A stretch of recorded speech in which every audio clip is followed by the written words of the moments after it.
Hi everyone, Louisville Library here again, showing you another fun thing to do to keep your kids busy. Here you'll see I created a nice little sanctuary hideout spot for my little 9-year-old guy to get some peace of mind and alone time. Started off with a pillow, blanket, his favorite book. But what you don't see is that it's underneath the table. Real fun thing to do.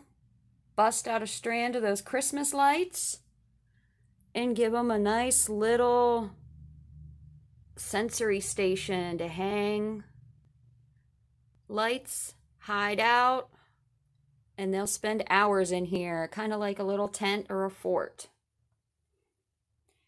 So give that one a try. I'm sure it'll work for any kid, any age. Heck, I want to crawl in there. Have fun, everyone. Stay tuned.